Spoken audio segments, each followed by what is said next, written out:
All right, so we finished the NFC South and the NFC East. Let's go to. I guess we'll go to NFC North or West. West? We'll go West. We'll go No, West. no Kanye. We go West. You got Arizona, Los Angeles, San Francisco, and Seattle. San Francisco has dominated the offseason headlines because of the Brandon Ayuk saga, the Debo Samuel saga, really, but they got Debo kind of signed. And so now they brought in Brandon Ayuk, 4 years, 120. Still have Christian McCaffrey. Still have the quarterback, 7th rounder, Brock Purdy. They still have George Kittle. Defense looks a little different. They lost Eric Armstead, who was the anchor of that defensive line. You still have Joey Bosa. They traded. He's in Jacksonville, right? Who? Armstead. I believe so. Or Houston, one of them. Jaguars. Yeah, Jaguars. Hey, he's only 30. Uh-huh. So they traded Chase Young, or traded him to the Saints. Notice we didn't mention him at all. So they still look different, but to me, they're still the favorite in this division. The 49ers are just so well built. And Kyle Shanahan is a great offensive coach and head coach all the way up to the Super Bowl. he get you there, but he gonna choke in the Super Bowl though. That I didn't do what I was about to. Yeah, for me, the 49ers, it's a few things. I think it's must win or bust.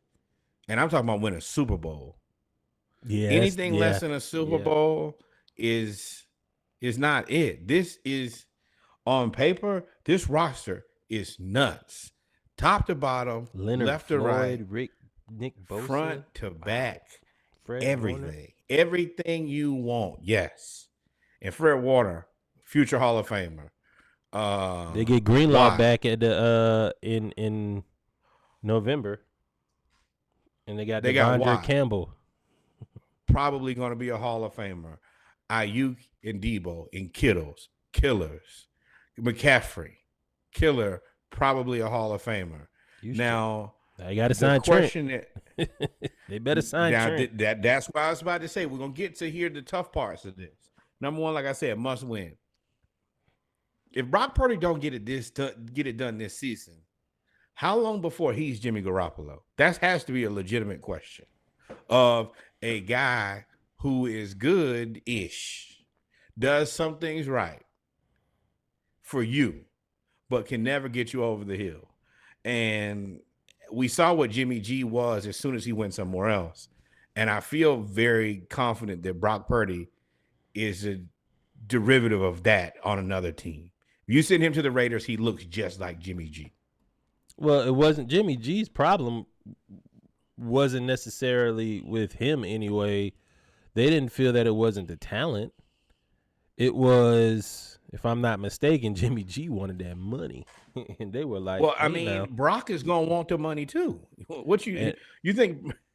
And that's what I'm saying. If Brock decide to be like, "Hey, y'all need to pay me like I paid Dak, like y'all paid Dak," then yeah, Shanahan gonna be like, "Well, I'm gonna show you. I'm gonna show you." Thing. You basically been getting him for a steal for the last 2 or 3 years. You haven't paid him any. You haven't. He hasn't been paid any money. And when you're, no joke, but like basically Mr. Irrelevant, you're a 7th-round pick. I gotta get my money. I understand. Fair. I mean, that's fair. That's fair. I want to win football games and all of that, but I've been working at almost. Not quite, almost like a salaried employee. Like I know y'all got this with. I need life-changing money. I don't need. Yeah, work. It's about that time, and it behooves. I didn't think about that. It behooves him, Purdy anyway, to play well this year and then hold out. Like, all right, now I'm not paying on this rookie contract. No, I did 2 years. I'm good now. So I agree. I think and that they are 7th round. Let's look at let's put into context. You know, everybody thinks that athletes get paid a ton of money, and they do. He is on a 4-year, But $3.7 million contract. That's not even yeah, $1 million a year. in San Francisco, that's not. That's $900K a year. That's a good job. That's $450 a year after after taxes. That's a good job in San Francisco, which ain't bad. I mean, I don't make $450 a year, but in terms of relative conversation, he's getting robbed. But you got to think also $450. Like you've done your job for what 15, 20 years and gonna do it another however long you want to. Yeah, he's gonna do this job by 3 or 4 more years, especially if you don't win a Super Bowl. So yeah, I mean, he gonna make $985,000 this year. Mm-hmm. Yeah, I need my money for my family. Yeah. So yeah, he's just got a different ball game. So I want to make sure. And just what are y'all gonna do with the money? Trent, Debo, you just paid IU. You gotta pay Brock. How do y'all? We keep wondering how y'all keep collecting these Infinity Stones. Well, somebody's gonna charge you. Well, it's this. If they're smart, they play the long game. They have to pay Trent, even if it's just Absolutely. A 2-year deal, because he is 30, whatever, 35, 37. Even though he's still, I don't care if he's 50. He's the best. So I mean, you still got to sign him. I would sign him to a 3-year deal and backload it. No, front load it, because you got to front load it because you got to pay Brock next year.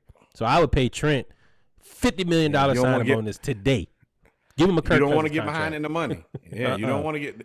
We have. If anybody can tell you about getting behind on the money, Falcons fan, boy, pay man Ryan all that money. So we got the 49ers and here. The thing is, he was doing us a favor. It's not like he was like, oh, no, I'm taking money bad, later. Man. But he was just kicking it down, and they were kicking it down the curb. So you have the 49ers. You have the Rams, who lost their defensive coordinator, and Raheem Morris. They lost, I guess, was he their OC? He was Sean McVay is the OC. He was more like a quarterback's coach with the OC title. So he's now full OC in Atlanta. Aaron Donald has retired. So they have a lot of turnover there. They've got to figure out what they're going to do. You still have Matt Stafford. You have Puka Nacua. You have Cooper Kupp. And it seems like they may have found another Aaron Donald, Puka Nacua type receiver in Whittington. So, and then you still have DeMarcus Robinson. And Kobe Turner was good last year, if I remember correctly. Is that the dude who went crazy? Yeah. 57 tackles, 29 solo tackles, 9 sacks. For who? For the Rams. Kobe Turner? Kobe Turner, yes. He's supposed to be the Aaron Donald. Oh, yeah, right. Defensive. Yeah, I see him. Yeah. You're right. He's nice, but their nose tackle, Bobby Brown, is him and Bobby Brown that I think got the contracts.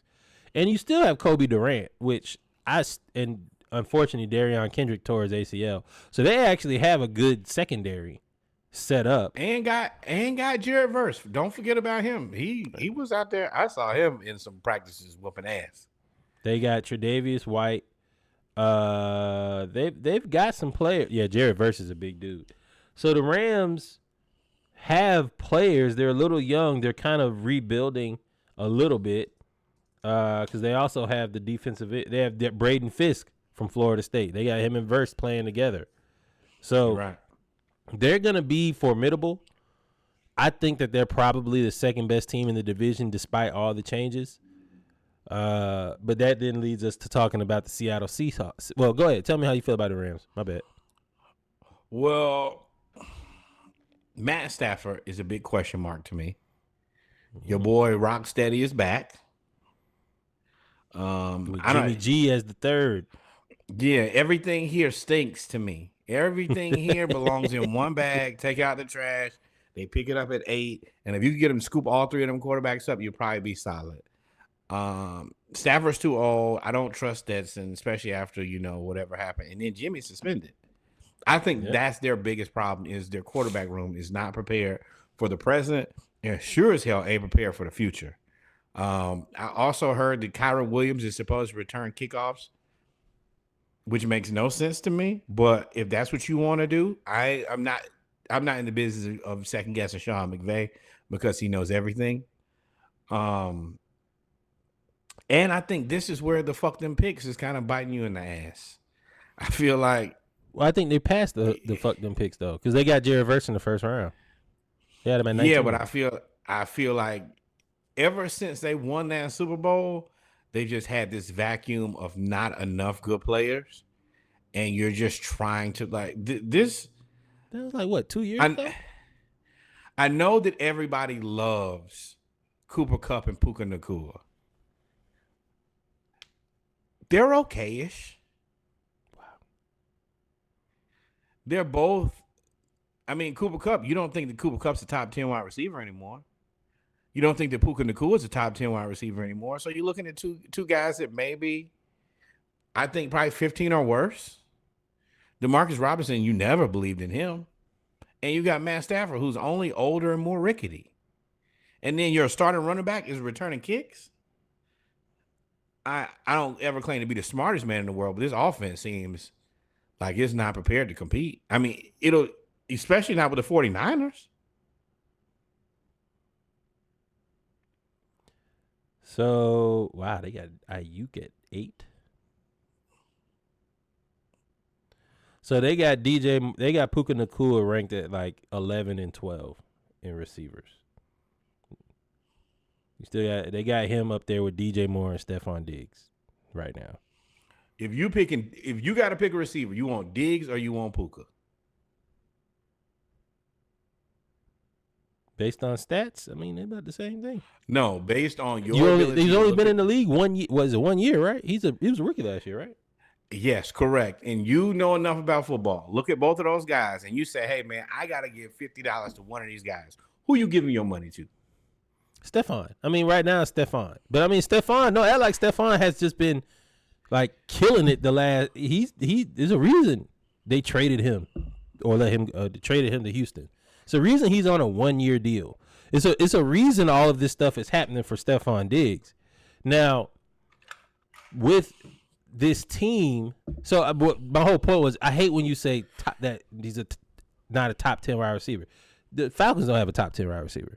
There's only 10 teams that have a top 10 wide receiver. There's 32 teams in the league. So that is not a top 10 wide receiver. It's like a flawed argument to me. It's a flawed point. Okay. So to me, I look at this team and I don't think they have enough offense to get it done. That's the quick and dirty for me. If you look at the Falcons offense and you look at our offense, well, you're right. We don't have a top 10 wide receiver. But what do we have? We have a top 5 receiving back.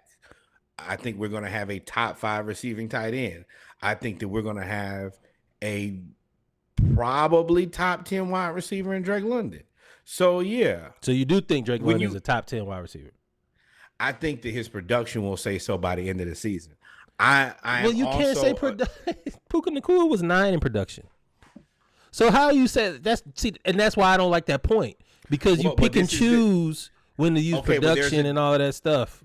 Yes, because look at it. I'm looking at Sean McVay, who is the wide receiver whisperer. I believe that anybody last year was Tutu Atwell. Tutu Atwell was a world beater for like 3 or 4 games last year because Sean McVay is that guy. Cooper Kupp, I told y'all that. He's had 3 good seasons. That's it. Everybody thinks that Cooper Kupp is the greatest wide receiver ever played football. 3.5 good seasons. That's it. Puka Nacua, 1 season. Never heard of you before. I'm just not going to live in this prisoner of the moment that these guys are so much better than they are. They're just pretty normal receivers. That don't get it done against the 49ers. Okay. All right. Pretty normal. If you're not top 10, which is Jamar Chase, Devontae Adams, Justin Jefferson, I would assume Stephon Diggs, I guess you would throw him in there. A.J. Brown, maybe. They didn't even have him top 10 in any of these. No. They didn't have him top 10. Okay, let's go ahead and talk about top 10 receivers here. Tyreek, Tyreek number one. Hill, CeeDee CD, Lamb, Justin Jamar Chase, Jefferson, Justin Jamar Jefferson, Chase, Devontae St. Adams. Brown. Um, And they got Ayuk. See, oh, Garrett Wilson, Ayuk, Matt Evans, and AJ Brown. And what I'm looking at is the top 10. Jalen Waddle. Not top 10. Jalen Waddle's not top 10. Jalen Waddle is not a top 10 receiver. They got Drake London at 12. Drake London at 12, Mike Evans at 13, Jalen Waddle at 14, Deebo Samuels at 15, Ayuk at 16, Nico Collins at 17, DJ Moore at 18, Neighbors at 19. So all of them are regular receivers, according to you, right? I think that they're all better than Puka, and I don't know where Cooper Kupp is. Cooper Kupp is 29. Yeah, I mean he's been hurt. Yeah. You think Nico Collins is better than the Puka Nacua? Nico Collins has had one good year.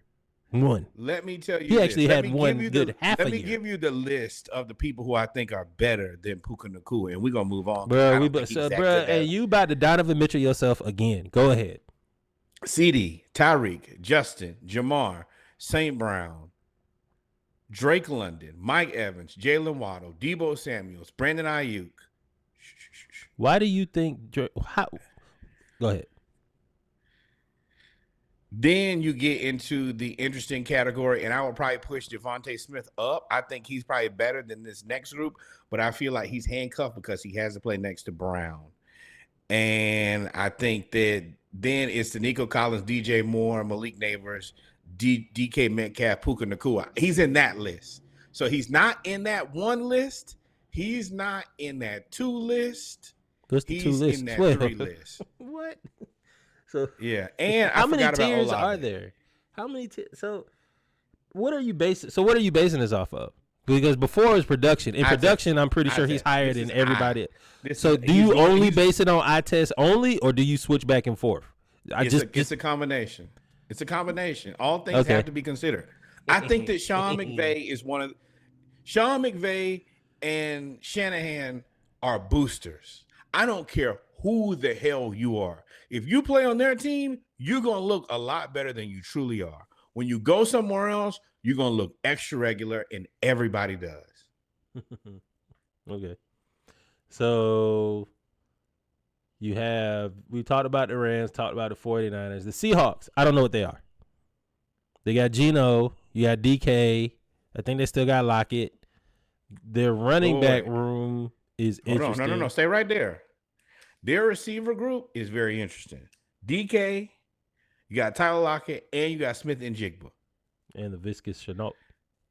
And you also have Geno on his, third year with the Seahawks? He wants a new contract. And I forgot they got Kenneth Walker III and Kenny McIntosh. They're actually, no offense, they're actually not bad on offense. Correct. This is a team. Except for their line. That their team is more stable than the Rams. And I think that they're kind of out of the way. I think that the Rams are going to be a much more highly and closely watched team with a higher expectation because you have Sean McVay and you have Matt Stafford and they won that Super Bowl. I think that Seattle is the safer bet. I think that Los Angeles is in need of an overhaul, and they're the last people to find out. They play a tough schedule. That NFC West schedule is mean. It ain't no joke. It ain't no joke. Let me tell you. The first 4 games is okay. They play Denver, New England, Miami. And then they get Detroit, the Giants, San Francisco, Atlanta, Buffalo, the Rams, San Francisco, the Jets, Green Bay, Arizona, Chicago. That ain't no cakewalk. No. And to just mesh these two together, I don't know if I have them just that far ahead. I have them as number 2. So I have them as number 2. And I don't know. See, you kind of convinced me that the Rams may be 4th. But Arizona, I actually have them third. Whoa. Yeah, you're getting ahead of your skis. Ain't that what you say? Let me I got tell the you. Rams. I got the Rams as third, and I have the Cardinals as fourth. The only reason I have the Cardinals as fourth is because I do like the. I think Marvin Harrison Jr. and old boy are about to be crazy, and Kyler Murray. I think because Kyler Murray likes to run around, and Marvin Harrison Jr. makes he's a really good route runner, but he's also really good on off schedule stuff. That's how he killed. It's basically how he killed Georgia in the Sugar Bowl until he got knocked out. So you have Kyler Murray, Marvin Harrison Jr. After that, Michael Wilson, Greg Dortch, Trey McBride. Trey McBride is pretty good. James Conner at running back. He's okay. Arizona. Let's not. I'm happy that they got Marvin Harrison Jr. That defense. But I want to be. Oh, they got Sean Murphy Bunting. That's what they got on Buda Baker. Not enough. Not enough. Melton. And let me tell you this. I know that everybody's excited because Marvin Harrison Jr. is here. But less than a year ago, they were considering getting rid of Kyler Murray. The only reason I think that they couldn't get rid of Kyler Murray is because of his contract. Now, there are other contracts that have come out and since made his a little bit more palatable. But Kyler's not, I don't think he's beloved in that organization. I think he is very much so in the prove-it part of his contract. And the Call of Duty shit is real. It's either poor timing or, it's Call of Duty, and they say this is going to be the best one yet. I don't trust. This is gas station sushi. I think that they're going to lose, and I don't think that Kyler is going to take losing very well, and I don't trust that this organization is stable. So no, they're a strong 4 for me. So I got 1, 2, 3, 4 lottery. I had the 49ers winning the division. I have Seattle second. I have the Rams third and the Cardinals fourth. Check. What's interesting? Now, I do think that Marvin, neither one of those top two teams can afford an injury though. That's the funny thing. Nope. 49ers lost all their depth. 40. It depends on where you lose. Where they. I mean, they can't lose a receiver. They can't lose a tight end. They can't lose a quarterback. They can't lose a defensive end. They can't lose a D tackle. They can't lose a safety, and they can't lose a corner. They can't lose. The 49ers took all their. They didn't lose a lot when it comes to their starting players. That they depth pushed all their chips in. Woo! You losing Armstead is going to be a big deal for them. That's going to be a big deal.